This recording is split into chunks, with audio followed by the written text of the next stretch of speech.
Get out of here! My stepmother screamed, her voice slicing through the vows like a knife. And just like that, my wedding turned into her stage and my revenge began. I stood beneath the arch of white roses, my palms damp against the bouquet, the silk of my gown whispering with every breath. The sunlight cut through the tall windows of the Willowmont Hotel ballroom, painting everything gold. For a second, it looked like a dream, the kind I used to imagine when I was still naive enough to believe family meant safety. Then, Elaine's face twisted beautiful and cruel under perfect makeup. "You're an embarrassment to this family. Your mother would be ashamed if she could see this." The violinist stopped mid-note. My father didn't stand. He didn't even blink. He just looked down at the floor hands, folded like a man at a funeral. The scent of lilies turned sour.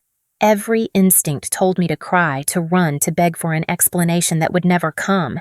But instead, something colder took over. Calm. Absolute calm. The kind that follows years of being gaslit into silence. I looked at Elaine, at the woman who had rehearsed every humiliation she ever delivered, and said, "All right, Elaine, but I'm not leaving alone." Her painted smile flickered. That was all I needed.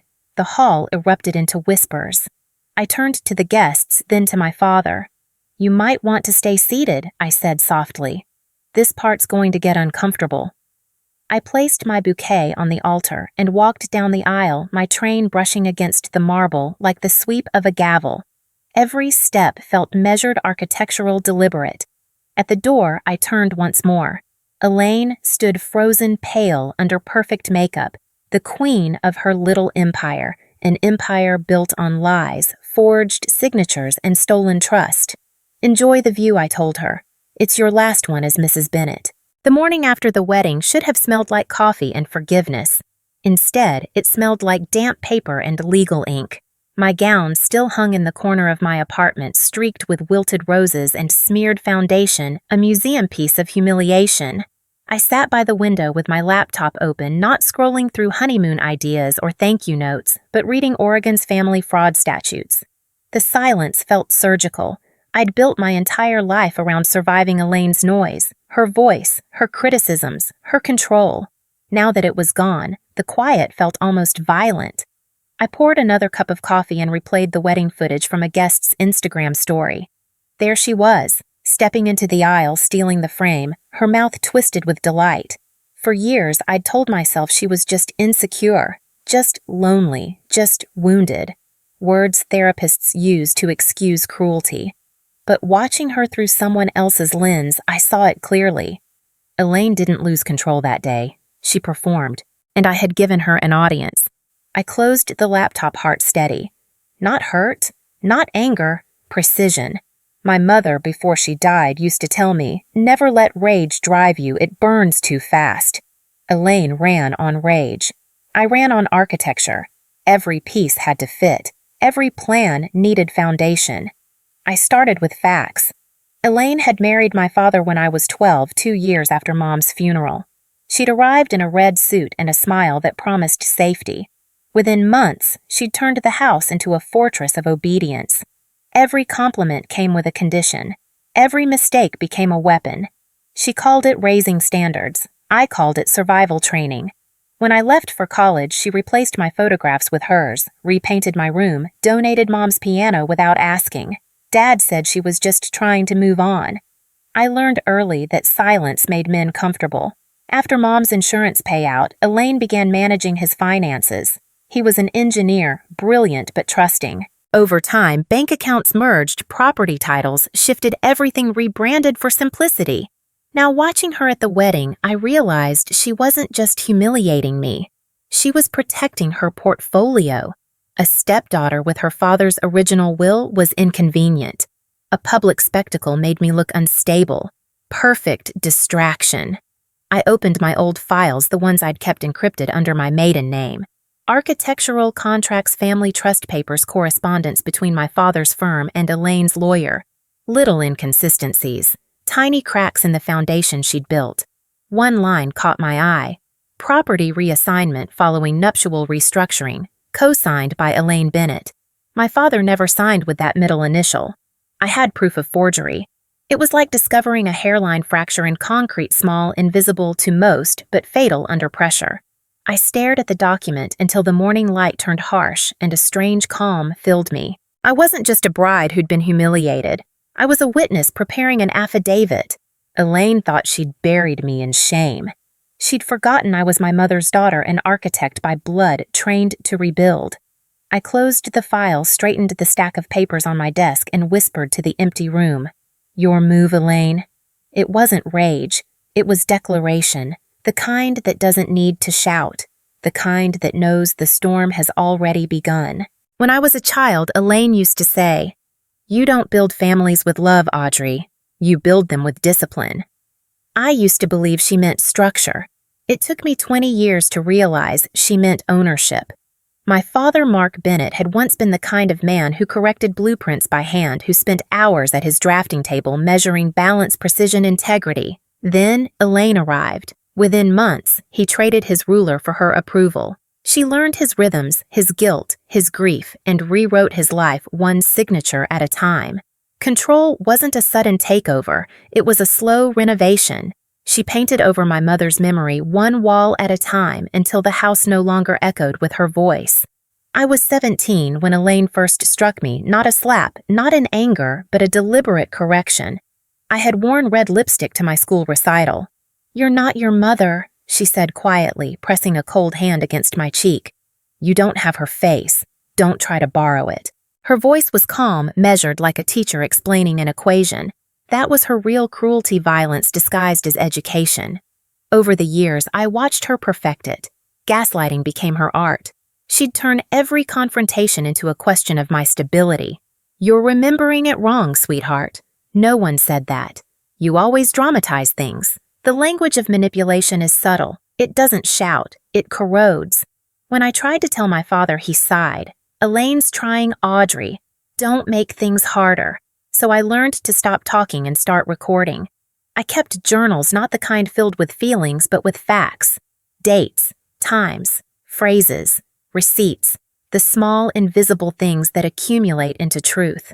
When I left home, I left copies of those journals in a safety deposit box under my mother's name, just in case. Now, years later, I opened them again. Each page read like an architect's log of emotional demolition. Elaine's comments about my mother's will, her questions about the family, trust, the night she whispered through my door, "You'll regret siding with the wrong woman's ghost." Every note was evidence. Every wound had coordinates. That night, I spread my notebooks across the floor like blueprints. My wedding wasn't a single event. It was her grand finale, the final stage of erasure. If she could humiliate me publicly, she could declare moral victory. People forget the legal part of humiliation. Perception is leverage.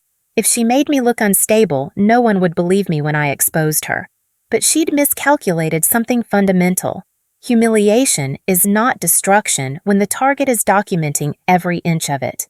I poured wine, turned on the lamp, and studied her design. Elaine's architecture of control was elegant: emotional isolation, financial absorption, image management, inheritance, suppression.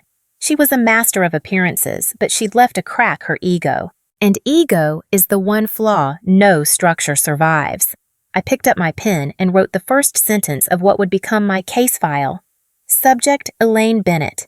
Primary objective: dismantle empire built on fraud, coercion, and emotional abuse. Evidence phase initiated. For the first time in years, I smiled.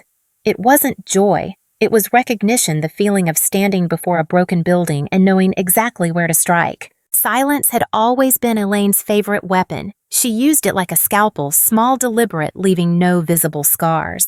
When I was a teenager, she'd stop talking to me for days after I challenged her, moving through the house like a ghost that hated the living. My father would whisper, "Just apologize, Audrey. It's not worth the tension." And I'd apologize for things I hadn't done because peace was currency in our house, and Elaine controlled the economy. Years later, the pattern returned.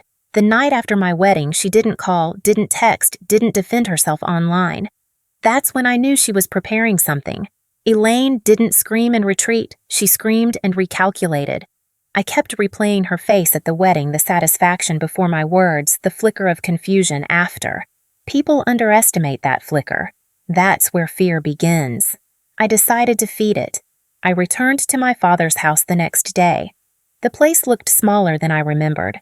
She'd remodeled it in her image cold grays minimalist furniture, no trace of warmth. My father sat in his recliner, the television flickering silently. "Audrey," he said, voice dry. "You shouldn't have come." Elaine appeared behind him like a stage cue, coffee cup in hand, perfectly composed. "Of course she should have," she said, smiling. "Family should always talk things out." She gestured toward the couch. "I didn't sit. I came for the files I said. Dad's architectural contracts from before the merger. Mom's trust documents. You moved them, didn't you?" She tilted her head. "You're still clinging to the past. Let it go. Your mother's affairs were settled decades ago, not the way you settled them." For a moment, her smile thinned. Then she laughed a soft, patronizing sound. "Audrey, do you hear yourself? You sound paranoid. It's sad, really. Gaslighting Act 1. I'd heard it too many times to react. Then you won't mind if I take a look myself." I turned toward the office door, but she stepped in front of me.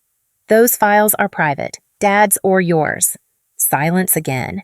Just the faint hum of the refrigerator. My father cleared his throat. "Elaine handles all the paperwork now. I don't need to be involved." There it was, the surrender I'd grown up watching. I met his eyes and saw nothing but exhaustion. "Dad, did you ever sign anything after Mom died without reading it first?" He hesitated. Elaine's fingers tightened around the coffee cup. "Of course he didn't," she snapped. "That's insulting. I'm asking him, not you." His mouth opened, then closed. The pause was an answer. "I thought so," I whispered. Elaine set down the cup. "I think you should leave." "Not yet." I walked past her into the office, heart steady. The filing cabinet was locked, but the key hung on a hook by the window as it always had. Within seconds, I found what I needed, a folder marked Estate Consolidation 2012, her handwriting on every margin. My father's initials shaky and inconsistent. I slipped it into my bag and turned to her. "You built your empire on silence," I said. "But you forgot I learned from you, and I document everything." Her face hardened the first crack in marble. "You'll regret this." "I already did," I said, walking out. "Now it's your turn." That night, I spread the stolen folder across my dining table like an autopsy report. Each document felt heavier than paper proof of a long, slow suffocation disguised as family life. Elaine's handwriting was everywhere. Delicate loops calculated precision, as if even her forgery needed to look graceful. My father's signature appeared again and again, shrinking over the years, the handwriting of a man quietly erased. I recognized one contract immediately, property reassignment, 27 North Ashwood. That was my mother's house, the one she inherited from my grandmother. I remember its attic smell, the slanted window, the sound of rain hitting the roof. Elaine had sold it 3 years after Mom's funeral, transferring the deed through a trust she'd reorganized. My father had told me it was too painful to keep. The sale price on the document was laughably low. The buyer's name, an LLC, registered under Elaine's maiden name. Fraud dressed as grief. I felt no anger, just focus. The next file was worse. A series of withdrawals from my father's business account labeled consulting expenses, each corresponding to Elaine's luxury purchases, jewelry spa memberships, a BMW. She'd siphoned his career dry under the label of shared investment. I documented every page, photographing each one with time-stamped metadata. When you grow up around manipulators, you learn that facts mean nothing unless they're preserved. Screenshots are armor, PDFs are witnesses. I opened my laptop and created a folder labeled Case File Bennett vs. Bennett. Inside it, I began to build my foundation financial records, legal inconsistencies, evidence of coercion. But evidence alone wasn't enough. I needed expertise, someone who could translate emotional damage into legal language. I thought of an old mentor, Professor Marion Clark. She had taught me ethics and architecture and left a lasting sentence burned into memory. If someone manipulates the foundation, the structure is already condemned. I emailed her, attaching redacted pages. Subject line, simple, need consultation, possible financial coercion case. Her reply came within the hour. Come by my office tomorrow, bring everything. And Audrey, don't go alone anywhere until this is settled. That line chilled me more than Elaine's threats ever had. The next morning, Portland was gray and cold, the kind of weather that flattens sound. I packed the documents into a plain envelope and drove to Marion's office at the university. Her space smelled of old books and cedar polish. She read in silence, glasses sliding down her nose, eyes sharp with the precision of a structural engineer examining cracks in a bridge. After 30 minutes, she closed the folder. "This isn't just coercion," she said. "This is financial abuse and forgery. You could press criminal charges." I stared at her. Would they believe me? With this documentation, they'll have to. She leaned back. "But you need a partner, a legal mind who isn't afraid of families that look respectable. I'll connect you with someone." She scribbled a name and number, Claire Reynolds, Family Law Fraud Specialization, and Audrey Marion added softly, "When women like Elaine lose control, they don't crumble, they attack. Be ready for that." I nodded, tucking the papers back into my bag. As I stepped outside, a drizzle began to fall. My reflection in the glass door looked nothing like the bride who'd been told to leave her own wedding. This woman wasn't leaving. She was building a case. Claire Reynolds looked nothing like the lawyers Elaine hired. No diamonds, no red lips, no glass desk for intimidation. Her office smelled of peppermint tea and printer toner. She listened without interrupting, just took notes, her pen moving in neat square letters. "Start from the beginning," she said. "Not the wedding, the control." I told her everything, the silences, the manipulation, the stolen property, my father's shrinking signature. She asked precise questions. "Were you financially dependent on her? Did she ever threaten you verbally or physically? Did your father express fear?" Each question felt like a hammer testing concrete. When I finished, she leaned back and exhaled slowly. "This isn't just domestic tension, it's systemic abuse, emotional, financial, legal. But the forgery is our anchor. That's provable." She slid the estate document toward me, tapping my father's uneven signature. "If we can verify this was forged, Elaine faces felony charges. Everything she's built collapses." I stared at the paper. "My father will never testify." Claire nodded. "He doesn't have to yet. We'll subpoena handwriting analysis corroborate timelines file for estate preservation. If she transferred assets fraudulently, we can freeze them." I felt something unfamiliar then. Momentum. For years, Elaine dictated every move. Now, someone was drafting counterplans. "There's one more thing," I said quietly. "I think she's watching me." Claire's pen paused. "Meaning, after the wedding, I found my apartment door slightly open. Nothing stolen, but drawers disturbed. She wants me to know she can still reach me." Claire's face didn't change. "File a report. Even if the police dismiss it, it creates a record. Paper trails protect you." She handed me a card. "Detective Lewis, Portland Financial Crimes Unit. Mention my name." That night I filed it. The officer's expression flickered between politeness and disbelief until I mentioned Claire's referral. Then the tone shifted. He recorded everything. "She's smart," I said. "She'll never leave fingerprints. Then we'll follow the money," he replied. It was almost midnight when I drove home.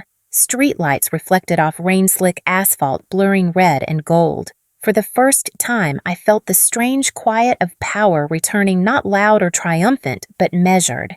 When I reached my building, an envelope waited on my doorstep. No return address. Inside, a photograph of me outside Marion Clark's office that morning, circled in red ink. Underneath one handwritten line, "You don't know what you're starting." I held it under the kitchen light, steadying my breathing. Elaine was escalating. Good. That meant she was afraid. I slipped the photo into a folder labeled Threats and wrote the date in clean architectural print. Evidence was evidence, no matter how personal. My phone buzzed an email from Claire. I spoke to the forensic examiner. "We'll meet Friday, bring the originals." And Audrey, don't engage her directly. "Let the law do the breaking this time." I stared at the screen and allowed myself a small, tired smile. Let the law do the breaking. Elaine had built her empire by manipulating rules, but she'd never met someone who could weaponize structure itself. I wasn't her stepdaughter anymore. I was her architect of consequence. The forensic handwriting examiner's office was tucked inside a gray building downtown, the kind you pass every day without noticing. Inside, it smelled like ink and dusted paper. Claire met me there, coat draped over one arm, her tone clipped and calm. "He's good," she whispered as we walked in. "FBI trained, court certified. His findings can collapse her case before it starts." The examiner, Mr. Holbrook, was a quiet man with half-moon glasses and a voice as soft as old paper. He laid out my father's known signatures beside the ones from the estate files. His fingers didn't tremble. Mine did. "Here," he said, pointing with a metal stylus. "Notice the baseline drift. Mark Bennett's genuine signature slopes downward consistently right to left. But on these documents," he tapped the forged versions, "the slope is corrected, controlled. That's not trimmer, that's imitation." Someone tried to steady it. Claire leaned in. "Can you determine authorship?" Holbrook adjusted his glasses. "There's a 98% probability this was forged by someone familiar with the hand, but not the physiology. The pen pressure is distinctly feminine, less weight, shorter stroke return." He glanced at me over his lenses. "You said Elaine handled the paperwork?" "Yes," I said. "Always." He nodded once. "Then I'll say it plainly. These were not signed by Mark Bennett. He signed his report, notarized it, sealed it in an envelope." Claire's expression barely moved, but I saw the pulse in her jaw. "That's it," she said softly. "This is the fracture line." She turned to me. "We'll file an injunction on Monday to freeze assets. Once she's served, she can't sell, transfer, or destroy anything. She'll panic, expect retaliation." I stared at the sealed envelope in her hand, the small rectangle that carried the weight of 2 decades. "You think she'll come for me?" Claire met my eyes. "She'll come for control." That night, I double-locked my door and left a small lamp on in every room. The city outside hummed indifferent. I poured myself a glass of wine but didn't drink it. My hands still shook from adrenaline. The truth was finally documented, but truth doesn't end monsters. It only corners them. I thought of my father sitting in that silent living room, still believing he was keeping peace. Would he see this as betrayal or salvation? A soft knock broke my thoughts. I froze. It came again, steady, deliberate. I checked the peephole. No one. When I opened the door, another envelope lay on the mat, heavier this time. Inside, a single key and a note. "If you're so curious, come see what you've inherited." The handwriting was unmistakable, Elaine's elegant cursive calm as ever. My stomach tightened, not from fear, but recognition. She was playing offense now, trying to draw me into her territory where silence favored her. I placed the key beside Holbrook's report and stared at them both, the weapon she sent and the one she didn't know I had. I whispered into the quiet, "You built your world on signatures, Elaine. Let's see how it feels when one ruins you." The key led to the old Bennett property on Crestwood Lane, the house where I grew up before Elaine gutted it into an exhibit of her own taste. I hadn't stepped inside in over a decade. The place had been sold years ago, at least that's what she told me. If the key fit, it meant one thing: she still owned it. Saturday morning was cold enough that my breath fogged in the air as I parked across the street. The lawn was immaculate, trimmed to regulation perfection. Elaine's sense of order never faltered. I unlocked the front door. The smell hit me, first lavender polish and old air, faint traces of my mother's ghost, under layers of staged luxury. I walked through the hallway, fingers grazing surfaces she'd once forbidden me to touch. Every photo on the walls was Elaine weddings, charity galas, political fundraisers. My father appeared only in the background, his smile growing thinner with each frame. I reached the study and stopped. The room was preserved like a shrine, my father's old drafting table perfectly arranged, his blueprints stacked neatly. But they weren't his. They were hers: real estate plans, property acquisitions, and one sheet that made my pulse slow. Projected conversion, Bennett Legacy Trust. At the bottom was a list of assets and beneficiaries. My name had been crossed out in black ink. Under replacement, Elaine M. Bennett. Her handwriting. Her victory. I photographed everything, my hands steady, my breathing even. Then I noticed the light blinking on the desk. A red dot, tiny, rhythmic. A recording device, motion activated. I smiled. She was still watching. That meant she wanted me to react, to look desperate on camera, to play the unhinged daughter she always painted me as. I adjusted my posture, faced the hidden lens directly, and spoke quietly. "Thank you for the invitation, Elaine. I'll be sure to share your hospitality with the district attorney." Then I turned off the light, locked the door, and walked away. Outside, a car idled half a block down a silver Lexus-tinted windows, her signature model. She wanted me to see it. A shadow moved inside a shape too still to be coincidence. I didn't flinch. I raised my phone, snapped a picture license plate, clear, timestamp precise. Documentation over drama. As I drove away, my phone vibrated. A voicemail from a blocked number played over the car speakers. Her voice was soft, almost maternal. "Audrey, you've made a terrible mistake. You're not built for this world. You think truth protects you, but it's just paper. I build reality, and everyone believes me. Step back while you still can." Then a click. The silence afterward was heavier than the threat itself. That night, I forwarded the voicemail and the house photos to Claire. Her reply came 2 hours later. "She's incriminated herself, intent to intimidate and confession of ownership. We'll add it to the injunction. Prepare for escalation. It's coming fast now." I stared at the message and felt something I hadn't in years control, not imagined, not defensive, but actual. The kind that comes when you stop asking for permission to exist. Elaine had her glass house. I had the first stone. By Monday morning, the injunction was filed. Claire called at 9:12 a.m., her voice steady but tight. "The assets are frozen. She'll be served this afternoon." I could almost hear the sound of glass cracking somewhere far away. "Once she receives notice," Claire continued, "she'll lose access to all accounts tied to your father's estate. Expect retaliation within 24 hours. She was wrong. It took 3. Wednesday evening, I arrived home to find my apartment door splintered, the lock broken clean through. Inside, nothing was stolen, but everything was moved. Photos flipped face down, my journals scattered across the floor. On the kitchen counter, a single wine glass half filled with red liquid and a lipstick print on the rim. Elaine's shade crimson silence. I called Detective Lewis. He arrived within the hour, expression hardening when he saw the scene.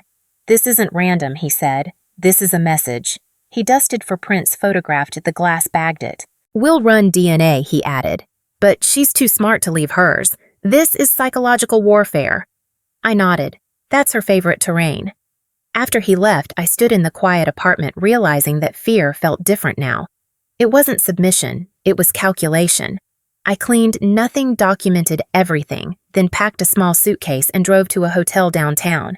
Claire's text arrived as I checked in. "She's retained counsel. Her lawyer just filed a countersuit claiming emotional defamation." I almost laughed. "She's accusing me of emotional defamation," Claire called moments later. "Standard diversion tactic. She'll claim you're fabricating abuse to extort her. Don't respond publicly. No statements, no interviews. We'll handle it through evidence." What's next? Discovery phase. We exchange documents in 10 days, after that preliminary hearing. I hung up and opened my laptop, watching the video footage from the Crestwood house. The camera Elaine planted had recorded more than she realized. Her own reflection appeared briefly in a mirror behind the lens, framed, time-stamped, undeniable. I forwarded the clip to Claire with one sentence. She forgot reflections count as witnesses too. 2 days later, the retaliation turned public. Elaine posted on social media a long, eloquent paragraph about grateful stepmothers betrayed by bitterness. The comments filled with sympathy. "You've always been so kind." "She's jealous." "Some daughters can't let go of grief." Classic projection emotional theater to discredit me. But the internet has a memory, and I had proof. Screenshots from her old financial consultancy pages, documents with her signature real estate transfers all tied to her maiden name. With Claire's approval, we released one image to the press, a blurred contract header showing Bennett Legacy Trust executor Elaine M. Bennett, unauthorized signature. We didn't need commentary. The internet did the rest. Within hours, journalists called. "Is it true? Was the will forged? Do you have proof?" I said nothing. Silence had always been her weapon. Now it was mine. The next morning, Elaine's lawyer called Claire furious. The injunction stood. The countersuit collapsed under scrutiny. But the damage to Elaine's image, the one she'd polished for 20 years, was irreversible. News outlets dug deeper. Old associates stepped forward. former clients she'd manipulated. The story spread local philanthropist accused of forging husband's estate, intimidating stepdaughter. She called me that night. No greeting, just breathing. Then, you've destroyed everything. I held the phone steady. No, Elaine. You did. I just filed the report. Her voice dropped to a whisper. You think this makes you strong? You'll never have family again. I let a beat of silence pass, then said, Family isn't ownership. Then I hung up. The next morning, Claire called again. The DA's office wants a meeting. They're reviewing the evidence for criminal charges. I stared out the hotel window at the city sunlight glinting off glass towers that suddenly looked fragile. After 2 decades of gaslighting silence and control, the structure Elaine built was finally showing its first visible crack. It wasn't revenge, I felt it was equilibrium. Justice wasn't loud, it was quiet, like the sound of glass breaking underwater. The courtroom was smaller than I'd imagined, sterile wood, humming fluorescent lights, no music to soften the edges. Elaine sat at the plaintiff's table in a navy suit that probably cost more than my car posture. Flawless expression serene. To the cameras outside, she was still the gracious philanthropist. To me, she was the architect of 20 years of quiet ruin. My father sat behind her pale, confused eyes fixed on the table like a man trapped between ghosts. The clerk called the case State of Oregon v. Elaine M. Bennett forgery, financial fraud, coercive control. Claire's hand brushed my shoulder. Stay steady, she whispered. We don't need emotion. We have evidence. The prosecutor began methodically. Exhibit A, the handwriting analysis. Holbrook took the stand, explaining the slope, the pressure, the forgery. His voice never rose. The jury listened unblinking. Exhibit B, the property transfer documents, the shell companies, the cross-referenced bank records. Exhibit C, the recording from Crestwood House. When the screen lit up with Elaine's reflection in that mirror, her face caught in the act of watching. I watched the color drain from hers. She still didn't look at me. The defense tried to pivot. My client was under duress. Her husband entrusted her with financial management. She acted in good faith. Claire stood calm as a blade. In good faith, she lifted the voicemail transcript. Then, how do you explain this message? The recording played. You don't know what you're starting. I build reality and everyone believes me. Gasps fluttered across the room. Elaine's composure cracked barely but enough. Her lawyer objected, overruled. Then Claire called me to the stand. My heart slowed, not sped. I'd rehearsed this moment in silence for years.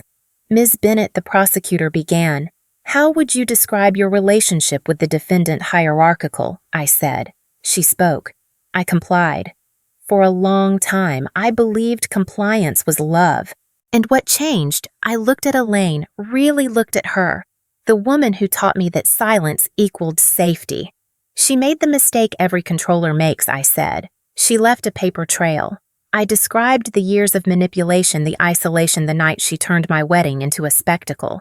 The courtroom was silent except for my voice and the scratching of the stenographer's pen. Claire ended with one question. What do you want from this case, Ms. Bennett? Not revenge, I said quietly. Restoration. I want my father to remember who he was before fear became routine. The judge nodded once. Thank you. I stepped down, hands steady, knees solid. Elaine refused to meet my gaze. The next day, closing arguments. Claire's voice was precise, surgical. This isn't a story of greed. It's a story of control. The defendant manipulated grief, rewrote financial history, and weaponized silence. For years, she built a glass house of lies, confident no one would throw the first stone. Ms. Bennett did. When the jury returned after 4 hours, my breath caught not from fear, but from release. The foreman stood. We find the defendant guilty on all counts. Elaine exhaled once sharp, almost like a laugh. Then the bailiff touched her shoulder. For a moment, she looked at me, not rage, not hatred, just recognition, a mutual acknowledgement between architect and demolisher. The judge sentenced her to 7 years reduced for cooperation. Financial restitution ordered. Her Empire Properties Trust's bank accounts was dismantled piece by piece. My father wept quietly. When they led her away, she turned once chin lifted, still clinging to poise. But her reflection in the courtroom glass betrayed her hair out of place, eyes wide mask shattered. For the first time, she looked human. For the first time, I didn't. When the sentence was handed down, reporters swarmed like crows around a collapse. Headlines ran within hours: local philanthropist convicted of forgery and fraud, stepdaughter leads investigation. The photo they chose wasn't from court. It was me outside the courthouse, shoulders back, eyes tired, no smile. The caption called me the quiet architect. I didn't correct it. Quiet was the only word that fit. The following weeks were a strange kind of aftermath. Justice doesn't feel like fireworks. It feels like dust settling after demolition, fine gray, suffocating if you breathe too fast. I spent most days sorting documents with Claire's team. Every page of Elaine's empire was another bone in a skeleton of deceit, loans under my father's name. Shell foundations that never donated a cent, forged insurance policies. We cataloged everything. "You're meticulous," one investigator said. "Was this your first case?" I smiled faintly. "It was my whole life." The DA's office returned my mother's house deeds 3 weeks later. I went back to Crestwood for the first time since the trial. The property was empty, echoing stripped of Elaine's perfection. Dust outlined where her furniture once stood. I opened the windows, letting in air that smelled of rain and cedar. On the mantel, one photograph remained, my father younger, laughing beside my mother. It felt like a message left by the house itself. I replaced it on the wall, exactly centered. My father came a week later. He moved slower now, shoulders stooped, but his eyes finally were clear.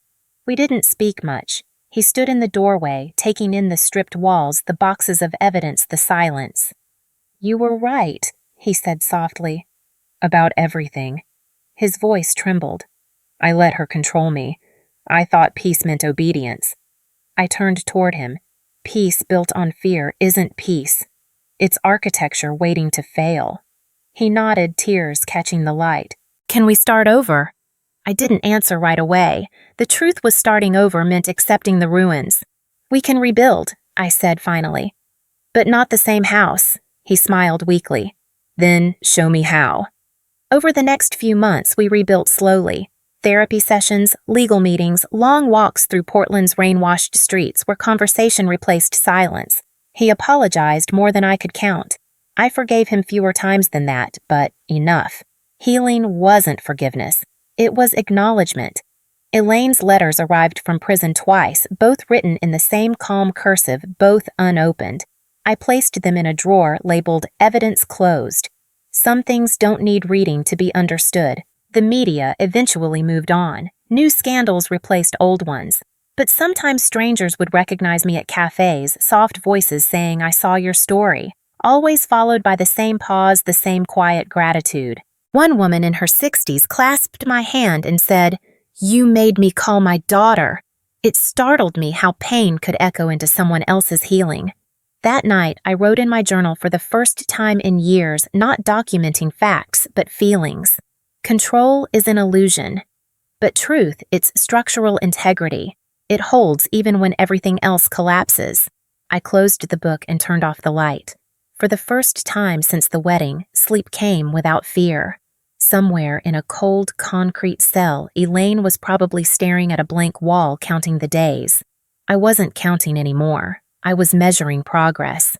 Quiet power doesn't roar. It rebuilds. 1 year later, the world had gone quiet again, but not the kind of silence Elaine once ruled with. This one was clean, breathable, the kind that comes after the last echo dies in an empty cathedral. The Crestwood house no longer felt like a mausoleum. My father and I spent weekends painting the walls, restoring the warmth she'd stripped away. We chose colors my mother once loved: soft green for the kitchen, pale yellow for the hall. Each brushstroke was an act of reclamation. He'd hum under his breath while I worked beside him the way he used to when I was small, before grief turned him into a shadow. On the mantel now sat 2 photographs, one of my parents, one of me at my wedding. Not in the chaos, but before it began, standing under the arch of white roses. People said it was strange to keep that picture, but I never saw it as pain. That photo was the moment before the truth broke loose. It was proof that I endured and built again. The trial had emptied Elaine's accounts and stripped her name from the charity plaques, but her real punishment wasn't the prison walls, it was irrelevance. No one believed her anymore. Her empire, built on fear, collapsed into paperwork.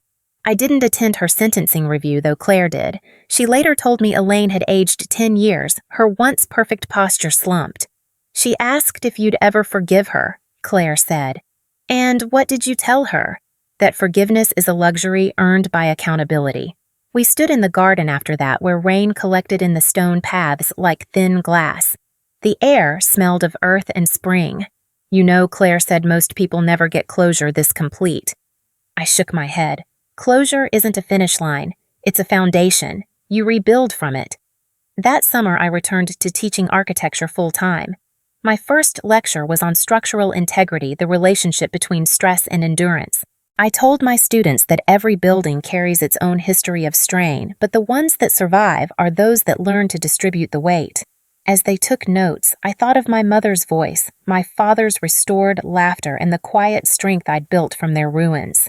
That night, I walked through the house one last time before sleeping. The light from the hallway spilled across the floor, warm and gold. I stopped at the doorway, whispered, "We're safe now," and meant it. Justice had been served, but more than that, balance had been restored. Some foundations break, others hold, and some, after everything, become stronger precisely because they cracked.